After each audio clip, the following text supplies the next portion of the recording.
She's not gone yet. The words barely escaped Marcus Hale's lips, swallowed by the cold hum of the ICU monitors. Outside, the rain hammered against the hospital windows, blurring the city lights into ghostly streaks of orange and white. The corridor was empty, except for the quiet shuffle of nurses and the soft click of shoes on polished linoleum.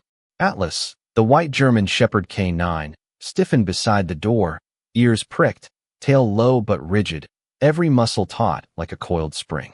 Marcus had seen this look before in the field, in Kandahar, when danger was invisible and yet absolute. He crouched, hand hovering near Atlas's neck, feeling the warmth of fur under his palm, the steady rise and fall of the dog's chest, and knew instinctively that the moment to act was now. The monitor in Lily Parker's room had gone silent for 3 agonizing seconds, a line straight as a blade across the screen, and Dr. Evelyn Brooks, crouched by the bed, frowned at the flatline. Her gloved fingers hovered over the defibrillator, hesitation written in every line of her face. Dr. Nolan Pierce stood nearby, clipboard clutched tight, eyes cold and measured, ready to declare the end of life with bureaucratic finality. But Atlas didn't bark. He didn't snarl. He only moved forward, nose low, ears swiveling, eyes locked on the 4-line feeding Lily's tiny arm. The dog's paws made no sound on the tile floor, only the faintest scrape as he shifted his weight, head tilting in a way that suggested he knew something the humans didn't. Marcus rose, heart hammering against his chest, breath catching as he followed. Each step measured, each eye flicking to the monitors that refused to acknowledge the faint, struggling life beneath the crisp white sheets. Outside, the storm raged, wind rattling the aluminum window frames, a distant siren wailing through the foggy night. Inside, Atlas pressed his nose against the clear plastic of the 4-chamber, sniffing, tilting, then raising a single paw as though signaling to Marcus, guiding him, asking him to trust. Marcus swallowed the lump in his throat, nodded once, and stepped closer, the scent of antiseptic and ozone mingling with the warm, wet breath of the dog. Time seemed to stretch. 1 heartbeat passed, then another, almost imperceptible, a faint quiver along Lily's chest. Dr. Brooks adjusted her stethoscope, listening intently, eyes widening. "There's something," she murmured, voice barely audible. Pierce's eyes narrowed, disbelief flickering across his features. Marcus knelt beside the bed, feeling Atlas's muzzle brush his hand, and whispered, "We're not giving up." The dog's amber eyes met his, steady, unwavering, a silent covenant forged in years of war, shared trauma, and unspoken trust. Atlas shifted, body low, almost as if lying in wait, and then a faint movement beneath the covers, a finger twitch, a chest rising. Proof that the impossible had not yet occurred. Marcus let out a breath he hadn't realized he was holding, shoulders relaxing fractionally, though the tension in the room remained taut as a drawn wire. Outside, the storm eased slightly, rain softening to a persistent drizzle, each droplet a muted drum against the roof. Atlas moved closer to Lily, resting his chin lightly on the bed rail, eyes flicking to Marcus, then back to the faint signs of life, as though confirming that the fragile thread connecting the child to the world was intact. Dr. Brooks took a step back, clipboard forgotten, awe in her expression, while Pierce clenched his jaw, forced to reckon with the stubborn refusal of life to obey human expectation. Marcus pressed a hand to the cool glass separating him from the child, murmuring again, "Not today, not on my watch." Atlas let out a single, low rumble, not a growl, but a sound filled with certainty, a canine affirmation that the world still had room for miracles, even in the sterile white cold of an ICU. The monitors blinked, a tiny, hesitant pulse returning to the line, then another, and the room seemed to exhale collectively, tension melting into the quiet hum of machinery, rain, and the soft, steady presence of a dog who had refused to let go, who had sensed life when the humans could only see death, and who reminded everyone that vigilance, loyalty, and the smallest act of attention could turn the edge of despair into the first whisper of hope. The first returning pulse did not bring relief. It brought fear, because everyone in that room understood how thin the line still was. Lily Parker lay beneath the pale hospital blanket with her face turned slightly toward the window, small and colorless under the glow of the overhead lights. The monitor beside her bed began to mark time again, not with strength, but with fragile little sounds that seemed almost afraid to exist. One beep. A pause. Another beep. Dr. Evelyn Brooks leaned over her with steady hands, calling for a new line, fresh oxygen, and a cardiac ultrasound, her voice calm but urgent enough to pull every nurse in the room back from shock. Marcus Hale stood near the wall, not moving, not blinking, one hand resting on Atlas as if the dog were the only solid thing left in the world. The white German shepherd did not celebrate. He did not wag his tail. His ears stayed forward, his pale fur shining under the sterile lights, his amber eyes fixed on the stand beside Lily's bed. Something was still wrong. Marcus felt it in the weight of the dog's silence. He had learned long ago that Atlas had different kinds of quiet. There was the peaceful quiet of a dog sleeping at the foot of a cot. There was the patient quiet of a trained K9 waiting for a command. And then there was this quiet, hard and sharp, the kind that came before a storm broke open. "Get him out," Dr. Nolan Pierce said, his voice clipped and low. "This is an intensive care unit, not a kennel." Nobody answered at first. The nurses were too busy moving around Lily, replacing tubing, adjusting oxygen flow, wiping condensation from a clear mask that rose and fell faintly with her breath. Dr. Brooks did not even look up. "The dog stays for now," she said. Pierce's jaw tightened. "Dr. Brooks, we have protocols. And we have a child with a pulse," she replied. That silenced him. Marcus looked toward Lily's bed, and for a moment the room shifted in his mind.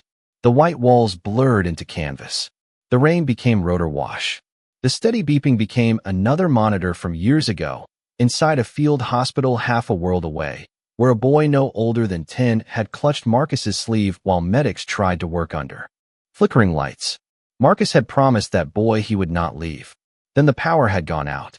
Then the room had become too quiet.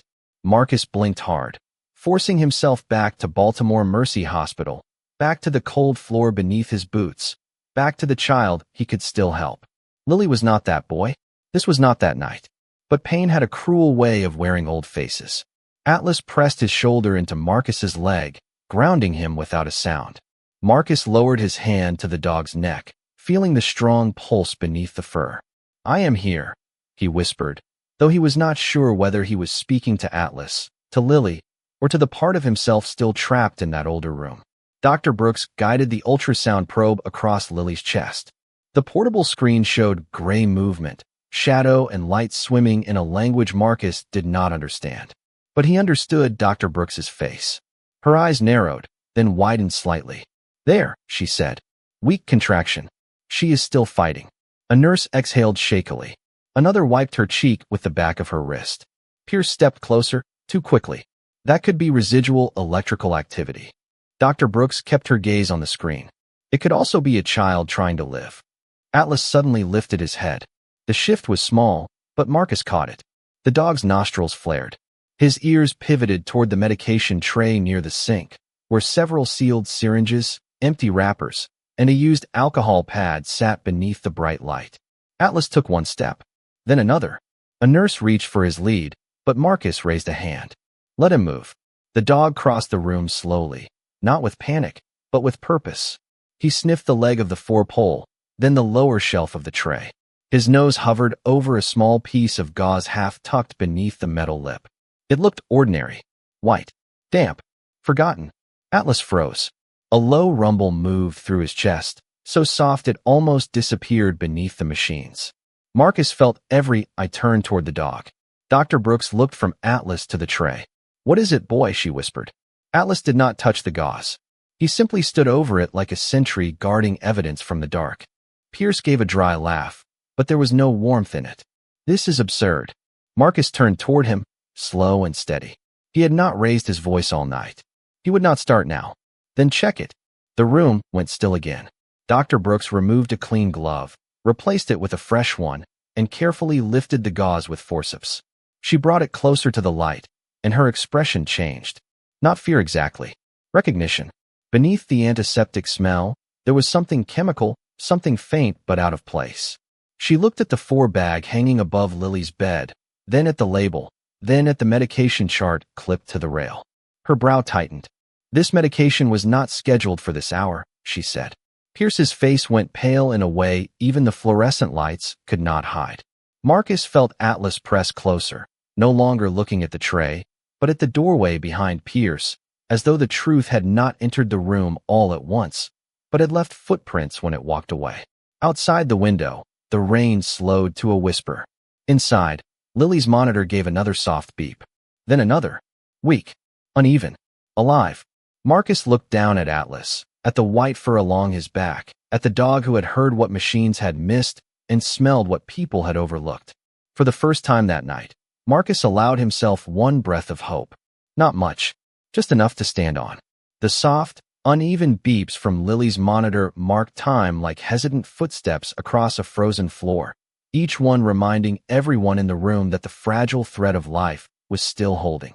Marcus Hale remained kneeling beside Atlas, feeling the dog shift slightly, nose brushing against his sleeve as if to anchor him, to remind him to trust instinct over panic. The fluorescent lights hummed overhead, mingling with the faint patter of rain outside, and the air smelled of antiseptic, warm breath and the subtle tang of wet fur from Atlas. Dr. Evelyn Brooks adjusted her stethoscope, her hands steady, eyes narrowing on the ultrasound screen as the faint rhythm of Lily's heart wavered like a candle in the wind. The monitors flickered, showing a weak but present pulse, each tiny squiggle a small victory. Atlas moved with precision, stepping toward the small table where medication vials and syringes rested, nose twitching, amber eyes focused, tail low but rigid, sensing what humans could not. Marcus followed, silent, feeling the weight of responsibility settle on him again, remembering every mission where choices had cost lives, remembering promises made in faraway lands, and now feeling the urgency of this single moment. He whispered softly, words meant only for Atlas. Find it. Help me help her. The dog froze, ears flicking, then padded to the edge of the table, pawing gently at a small misplaced bag of tubing. Dr. Brooks leaned closer, realizing the tubing had been positioned incorrectly, a subtle kink that could have prevented proper medication flow. Her fingers worked quickly, repositioning the line, steadying it, ensuring each connection was secure. Atlas stayed close, watching every move, eyes following every subtle motion, a silent partner in vigilance. Marcus adjusted Lily's blanket, careful not to disturb her, feeling her chest rise and fall with fragile, uneven breaths.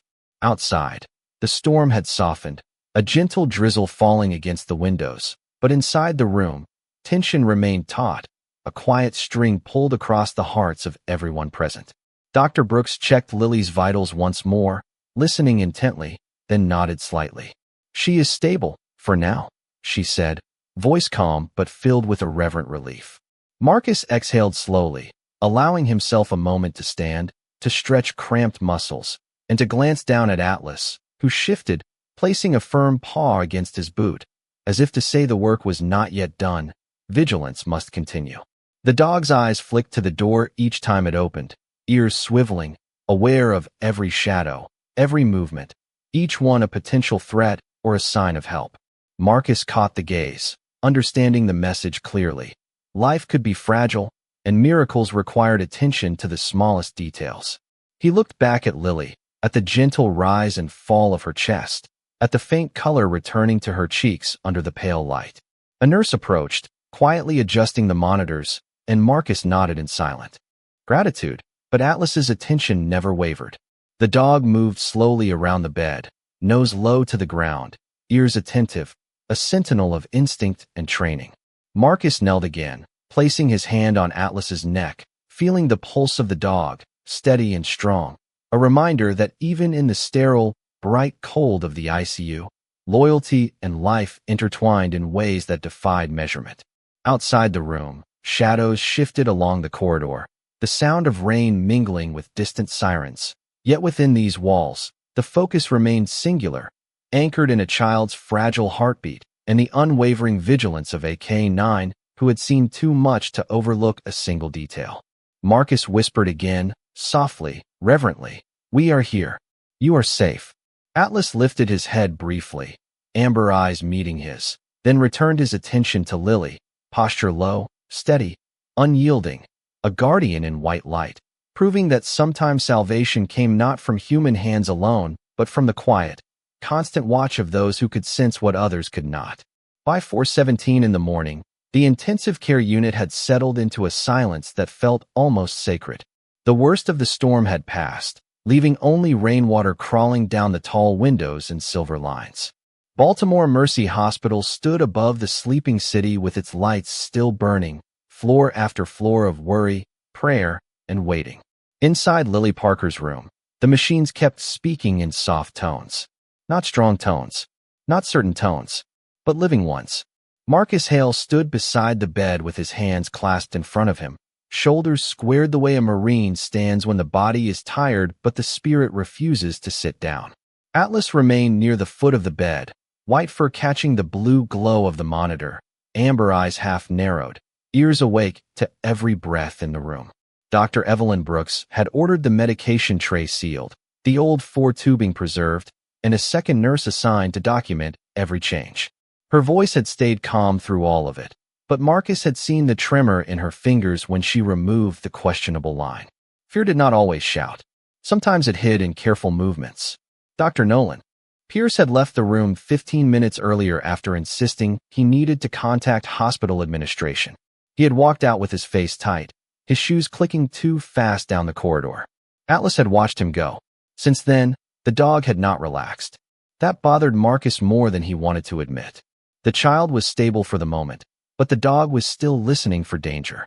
Marcus had trusted Atlas in desert heat, in crowded terminals, in streets where the wrong sound could change the rest of a life. He had learned that when Atlas stayed alert, the story was not finished. Lily stirred beneath the blanket, not waking, only drifting inside whatever deep place held her between pain and recovery. Her right hand moved slightly near the edge of the mattress. Something small slipped from beneath the pillow and tapped softly against the metal rail. Marcus looked down. A dog tag. The chain was thin, meant for a child, but the tag itself was regulation issue, scratched along the edges and dulled by years of touch. He did not need to read it to know whose it was. Corporal Aaron Parker. Marcus felt the air leave his chest. Aaron had worn that tag through 2 deployments, through sandstorms, through long nights when the men spoke quietly about home, because home felt too far away to be real. He had talked about Lily constantly. How she loved pancakes shaped like stars. How she believed every hospital room needed a drawing taped to the wall. How she once told her kindergarten teacher that her father's job was to help people who were scared.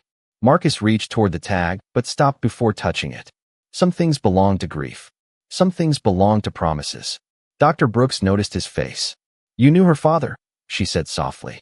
Marcus nodded once. "He was my brother in every way that mattered." The words came out rough. He swallowed.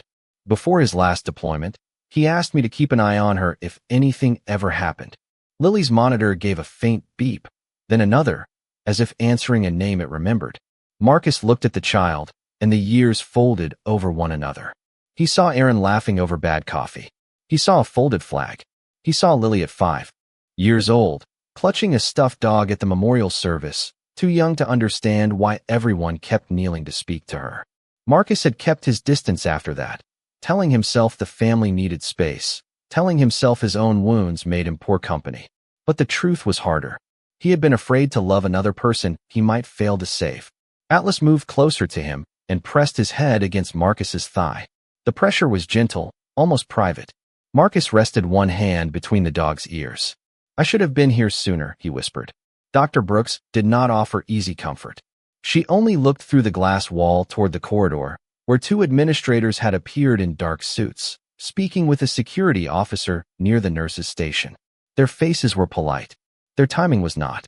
A few seconds later, the door opened.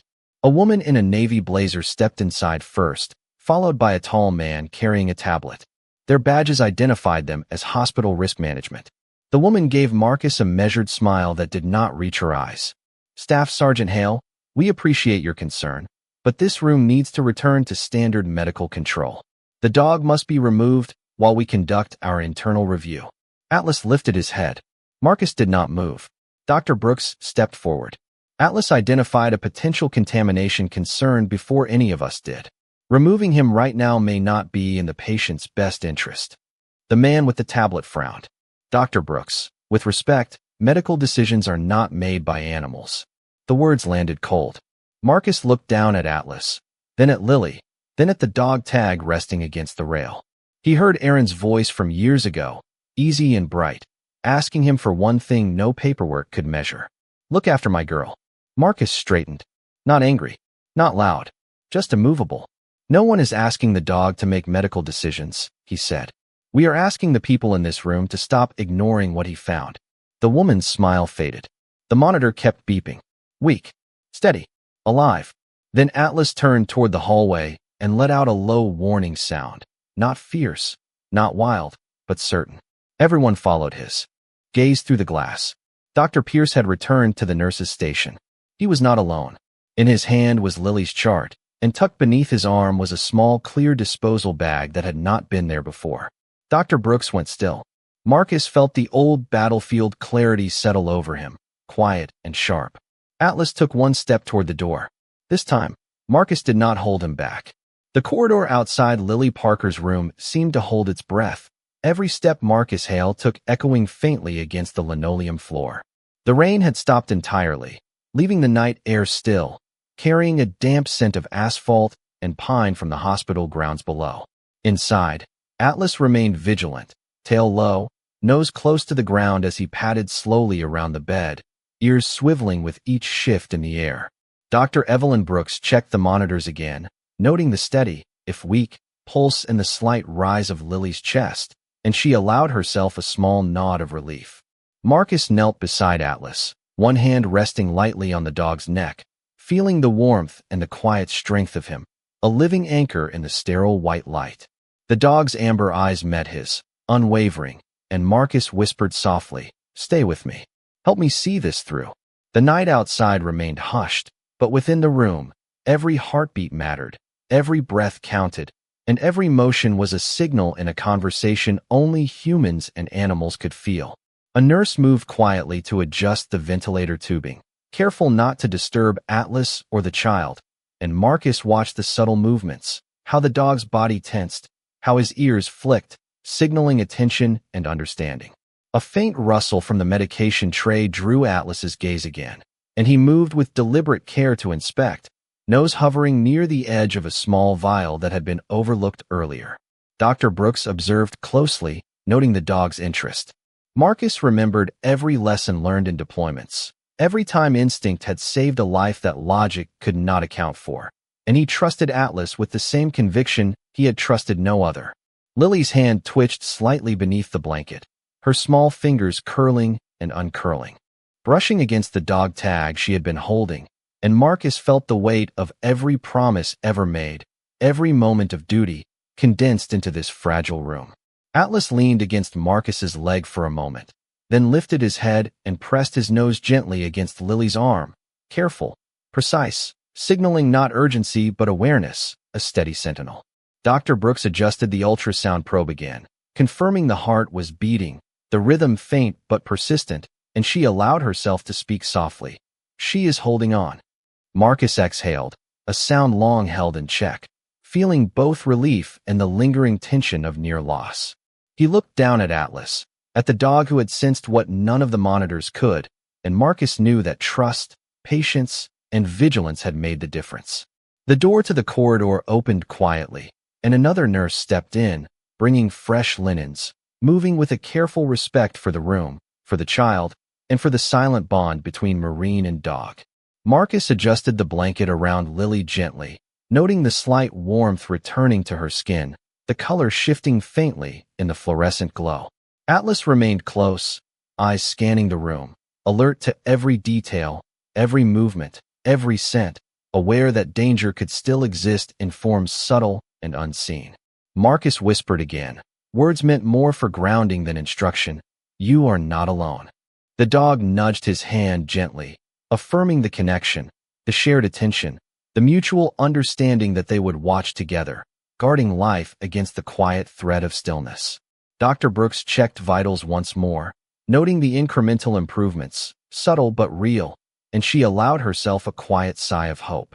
Outside the window, the sky began to lighten faintly as the first hints of dawn approached, the horizon tinted with the muted gold of a new day, a reminder that even the darkest night eventually yields to light.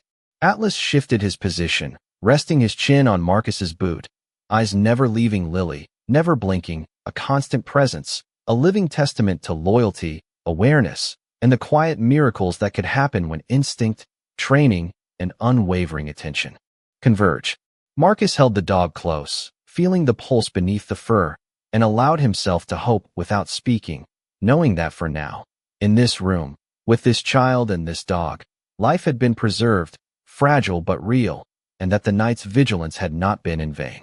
The first light of dawn filtered through the tall windows, casting soft lines across the pale walls of the intensive care unit, and the rain had completely ceased, leaving the city streets damp and quiet below.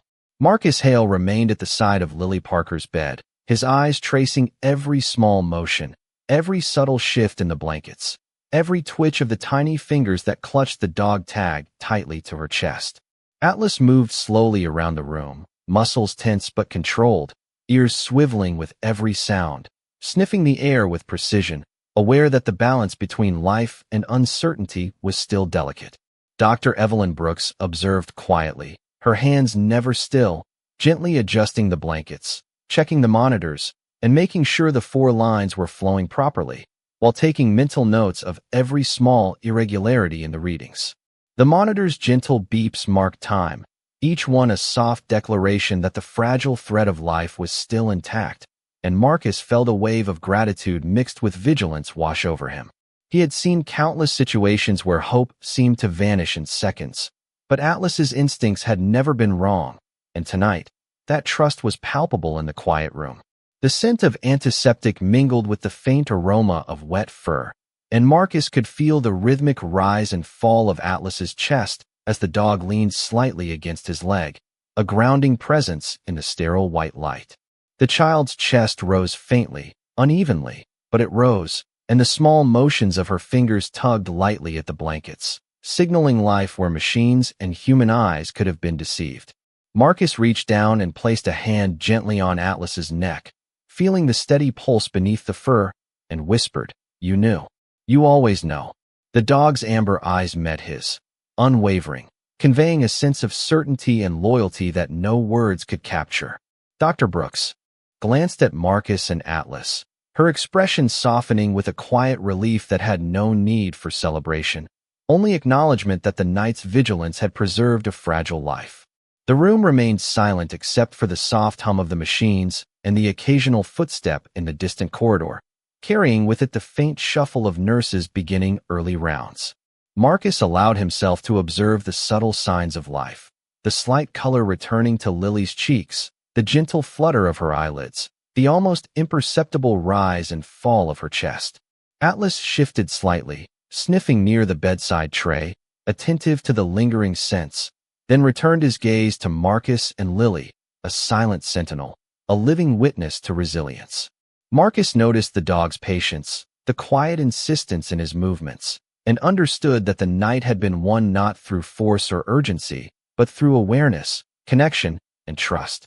He took a slow breath and let his eyes sweep over the room, noting every detail, the lines of the walls, the pale green paint, the sterile equipment, and the soft glow of the monitors that now pulsed with a fragile yet steady rhythm. A soft breeze moved through the partially open window, carrying with it the scent of the city morning and the faint tang of wet earth, and Marcus felt a sense of balance return, small but meaningful, a reminder that life, even at its most fragile, could hold steady under the watchful presence of loyalty and attention. He knelt again, gently stroking Atlas's neck, feeling the warmth and solidity of the dog, and whispered again, "You kept your promise." Atlas rested his chin against Marcus's boot, eyes never leaving the child, remaining alert to every detail, every subtle change, guarding life with a calm and measured devotion that transcended the sterile precision of the hospital. Dr. Brooks adjusted the blankets once more, checking the 4 in the monitors, then allowed herself a quiet nod toward Marcus and Atlas, an acknowledgement of the combined vigilance and instinct that had preserved Lily's life. The first hints of daylight began to warm the room in soft, muted tones, washing over pale walls and instruments. carrying a promise that the night's long hours of watchfulness had achieved their purpose. Outside, the city began to stir, but inside, the room remained a haven of quiet attention, a space where instinct, loyalty, and human care had converged to protect a life. And Marcus, kneeling beside Atlas, understood that some victories were silent, some miracles small, and yet infinitely powerful. By sunrise, the hospital no longer felt like the same place. Night had made everything seem haunted, every hallway longer, every shadow sharper, every machine louder than it should have been. Morning softened the edges. Pale gold light spread across the intensive care unit floor, touching the wheels of medication carts, the glass walls, the nurses moving quietly from room to room with coffee and paper cups and tired kindness in their eyes. Lily Parker was still asleep, but she was no longer drifting away. Her breathing had settled into a careful rhythm beneath the oxygen mask, and the monitor beside her bed now spoke in steady, delicate beeps, each one small enough to be overlooked and holy enough to matter. Marcus Hale sat in the chair near the window for the first time all night, elbows on his knees, hands clasped, his back straight even in exhaustion. Atlas lay at his feet, but not fully resting. The white German shepherd's head stayed raised, ears alert, eyes moving between Lily, the door, and the sealed evidence bag now sitting in a locked container near the nurse's station. Dr. Evelyn Brooks stood beside the bed reviewing the latest lab request, her face drawn from sleeplessness but firm with purpose. She had called the hospital patient safety officer, then the on-call pharmacist, then the police liaison assigned to medical incidents. She did not accuse anyone. She did not need to. The facts were beginning to gather like storm clouds with names on them. The 4 medication found near Lily's line did not match the active order in the chart. The disposal bag Dr. Nolan Pierce had carried toward the service hallway contained tubing from Lily's room that had not yet been logged. And the small piece of gauze Atlas had guarded still carried a chemical scent strong, enough for the pharmacy team to request emergency testing. Marcus listened while people spoke in low voices beyond the glass, their words clipped and careful. Internal review, chain of custody, security footage, medication access report. Each phrase sounded cold by itself, but together they meant one thing. Someone had tried to bury the truth beneath procedure. Atlas rose suddenly, not fast, not alarmed, just awake in a deeper way. Marcus noticed at once. The dog turned his head toward Lily before anyone else did. The little girl's fingers had moved again, this time not as a reflex, but with intention. They searched weakly over the blanket until they found the dog tag near her collarbone. Her eyelids fluttered. Dr. Brooks stepped closer. "Lily," she said gently, bending near the bed. "You are safe. You are at Baltimore Mercy. Can you hear me?" For several seconds, nothing happened. Then Lily's lips parted beneath the oxygen mask. Her voice was almost too small for the room. "Where's my dad's friend?" Marcus felt something inside him stop. Dr. Brooks looked over her shoulder. Marcus stood slowly, as if any sudden movement might break the moment. He came to the bedside and leaned where Lily could see him. "I am here, sweetheart," he said. "It is Marcus." Her eyes opened just enough to show a pale blue shine under heavy lashes. She looked older than 9 in that instant, not because of time, but because fear had passed through her and left a mark. Her gaze shifted downward. Atlas stepped closer without being told, placing his front paws carefully beside the bed, but keeping his weight low, gentle, respectful. Lily saw him, and the faintest change came over her face. Not quite a smile, more like recognition reaching through fog. "White dog," she whispered. Marcus nodded, his throat tight. "His name is Atlas."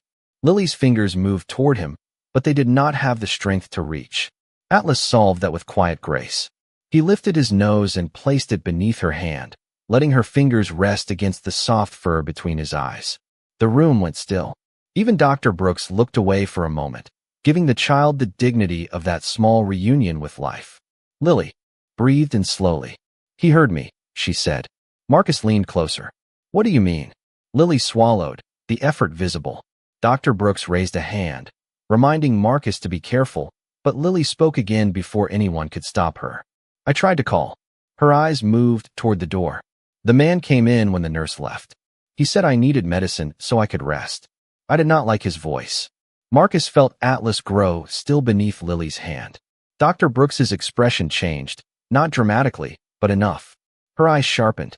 Do you remember the man's face? Lily's gaze trembled toward the hallway. He had shiny shoes, she whispered, and a silver pen. He smelled like mint. Marcus closed his eyes for half a second. Dr. Pierce had carried a silver pen in his coat pocket. He had spoken all night with the sterile calm of a man who believed calm could hide anything. But Marcus did not move toward anger. He had learned that anger was loud and often wasteful. Protection was quieter. Protection stayed. Atlas lowered his head and let out a soft breath against Lily's wrist, warm and steady. Lily looked at Marcus again. Did I die? The question landed with a tenderness that hurt worse than any shout. Marcus shook his head. No, ma'am, he said softly. You stayed. Her fingers tightened faintly in Atlas's fur. Did he stay too? Marcus looked down at the dog, then at the dog tag resting against Lily's gown, Aaron Parker's name catching the morning light. Yes, he said. He stayed the whole time. Lily's eyes closed again, but this time it was sleep, not surrender. Her hand remained on Atlas, and Atlas did not move. Outside the room, the police liaison arrived with 2 hospital officers, speaking quietly with Dr. Brooks near the nurse's station. The truth had begun walking toward daylight. Inside the room, Marcus sat back down, one hand covering his mouth, not to hide grief, but to hold it gently. He had missed years because he feared failing her. Yet Grace had brought him back through a hospital door, beside a dog who listened when the world went deaf. The monitor kept beeping. Atlas kept watch. And Lily slept like a child who had finally been believed. The hallway outside. Lily Parker's room changed slowly from suspicion into motion. No one raised their voice. No one needed to. The police liaison, a quiet woman named Detective Marisol Grant, stood near the nurse's station with a small notebook in her hand, listening as Dr. Evelyn Brooks explained the timeline from the first flatline to the moment Atlas found the gauze beneath the tray. Hospital officers reviewed badge records on a tablet. A pharmacist arrived with tired eyes and a sealed transport case, carefully taking custody of the 4 tubing, the gauze, and the medication bag that did not belong to Lily's chart. Every item was labeled. Every handoff was witnessed. Procedure, when used honestly, could become a lantern. Marcus Hale watched through the glass without stepping away from Lily. He had spent too many years believing justice had to arrive like thunder, loud enough to shake the walls. But this morning it came quietly, in signatures, timestamps, access logs, and a child's whisper about shiny shoes and a silver pen. Atlas sat beside the bed with his body angled toward the door, white fur bright in the morning light, looking less like a dog waiting for praise and more like a guard posted at the edge of something holy. Lily slept with one hand still resting against his head. The oxygen mask fogged faintly with each breath, soft and regular. Marcus counted those breaths without meaning to. 1, 2, 3. Proof. Grace. Mercy. At 7:12, Dr. Nolan Pierce returned from the far end of the corridor, walking between 2 hospital officers who were not touching him, but leaving no doubt that he was not free to disappear. He looked smaller in the morning. The white coat that had made him seem untouchable in the night now hung around him like borrowed authority. His face was pale, his mouth set in a line, his eyes moving from Detective Grant to Dr. Brooks, then to the glass wall of Lily's room. Atlas saw him before Marcus did. The dog rose, not with panic, not with rage, with certainty. His ears came forward, his chest lifted, and a low sound formed deep inside him, restrained by training but sharpened by memory. Lily stirred at the sound. Marcus placed a gentle hand on Atlas's shoulder. Steady, he whispered. Atlas obeyed, but his gaze never left Pierce. Detective Grant stepped into the corridor between them, calm as still water. Dr. Pierce, we need you to answer some questions regarding medication access during the overnight shift. Pierce glanced toward Marcus, and for the first time all morning, his controlled expression cracked just enough to show fear. This is a misunderstanding, he said. The patient was critical. Everyone was emotional. Dr. Brooks looked at him with a sadness that cut deeper than anger. A child's medication record was altered after the event, she said. The system shows your badge access. Pierce did not answer. The hallway seemed to narrow around him. Somewhere down the unit, a cartwheel squeaked. A nurse stopped moving. Even the monitors beyond the doors sounded softer, as if the building itself were listening. Marcus felt his jaw tighten, but he stayed where he was. He would not let Lily wake to a room full of fury. She had survived the night. She deserved peace before she deserved explanations.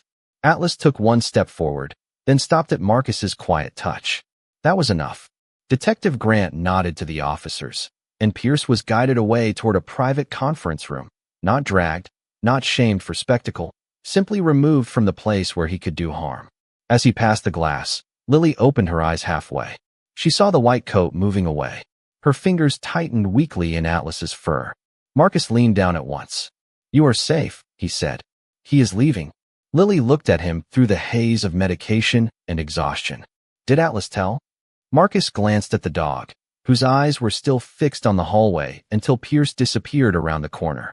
Then Atlas turned back to Lily and gently pressed his nose against her hand. Marcus felt something in his chest give way, not breaking, but opening. "Yes," he said softly. Atlas told the truth before any of us knew how to hear it. Lily blinked slowly, accepting that as children accept miracles, not as impossibilities, but as things adults finally understand too late. Dr. Brooks came back into the room a few minutes later, closing the door with care. Her eyes were damp, though her voice remained steady. "Her labs are improving," she said. "We are going to keep watching her closely, but she is moving in the right direction." Marcus nodded, unable to speak for a moment. He looked at the dog tag on Lily's chest, Aaron Parker's name resting beneath the clear oxygen tubing. He thought of promises made beside barracks doors, of folded flags, of years lost to guilt, of a white dog standing between a child and the silence that almost took her. Outside, morning brightened over Baltimore, washing the wet streets in gold. Inside, Lily lifted her hand just enough to touch Atlas between the ears. "Good boy," she whispered. Atlas closed his eyes for one breath, accepting the words like a blessing. Marcus bowed his head, not because the fight was over, not because everything was healed, but because, for one quiet moment, the child was breathing, the truth was walking into daylight, and the promise he had been afraid to keep was still waiting for him, alive. By 8:30 that morning, Lily Parker was no longer just a patient behind glass. She was a child with warm color returning slowly to her cheeks, a child whose small hand still rested on the head of a white German shepherd who seemed unwilling to move until every machine in the room sounded sure of itself. The intensive care unit carried the tired peace that follows a night no one wants to repeat. Nurses spoke in softer voices now.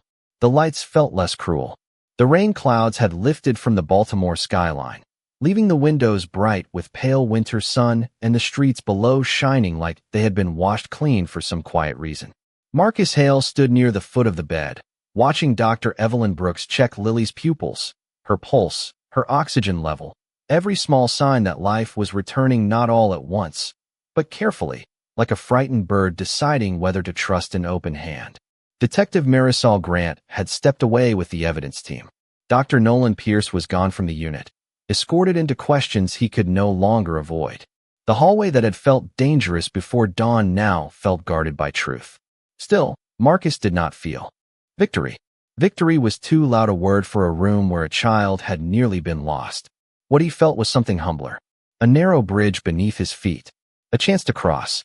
Lily stirred when Dr. Brooks removed the oxygen mask for a few seconds to let her sip water through a straw. Her lips were dry, her voice thin, but her eyes were clearer now. She looked first at Atlas, then at Marcus. "Are you really my dad's friend?" she asked. Marcus lowered himself into the chair beside her bed so she would not have to look up too far. He nodded. "Yes, ma'am. Your father and I served together." Lily studied him with the solemn directness only children seem to have, the kind that makes hiding impossible. "Did he talk about me?" Marcus felt the question settle over him like a hand on his shoulder. He looked at the dog tag resting against her gown, then at the child who had inherited Aaron Parker's steady gaze. "All the time," he said. "He said you made pancakes with too much syrup. He said you drew dogs with wings. He said you believed stuffed animals had ranks, and your teddy bear was a captain." Lily's tired mouth curved faintly. "Major," she whispered. Marcus blinked. "That is right. Major Bear." A small laugh moved through her, weak but real, and the sound nearly undid him. Atlas lifted his head as if the laugh were a command worth obeying. His tail gave one slow thump against the floor. Dr. Brooks turned away under the pretense of checking the chart. but Marcus saw her wipe the corner of one eye. Lily looked down at Atlas. Can he visit again? Marcus answered before doubt could steal the words from him. As long as the doctors allow it, yes. Lily's fingers slid through Atlas's fur. He is like snow, she murmured. But warm. Marcus smiled for the first time since arriving at the hospital. Not wide, not easy, but honest. That is Atlas. He looks like winter and acts like a promise.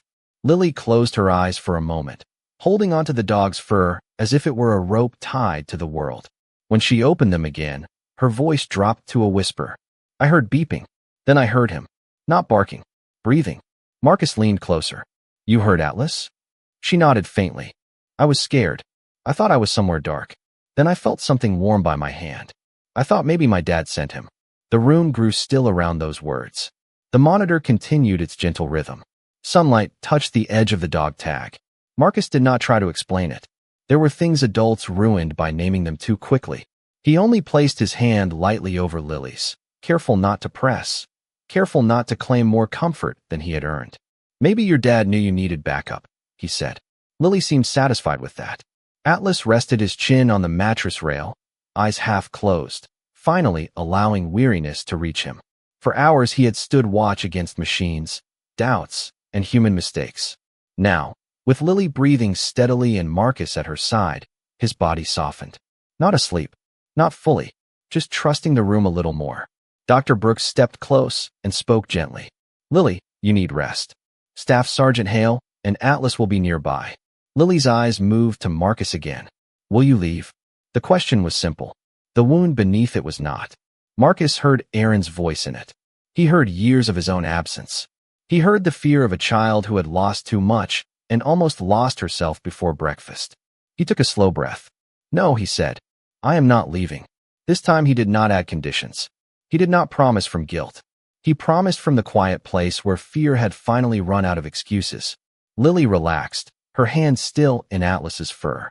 Sleep came over her gently, not like the dark from before, but like a blanket pulled up by someone kind. Marcus stayed seated, one hand resting on the rail, the other on Atlas's shoulder. Beyond the glass, the hospital moved on with its ordinary miracles, elevators opening, nurses walking, phones ringing, coffee cooling in forgotten cups. Inside the room, the world had narrowed to a child's breath, a Marine's promise, and a white K9 keeping watch in the morning light. Some stories do not end when the danger passes. They begin there, in the quiet afterward, when the saved and the Savior both learn how to live with grace.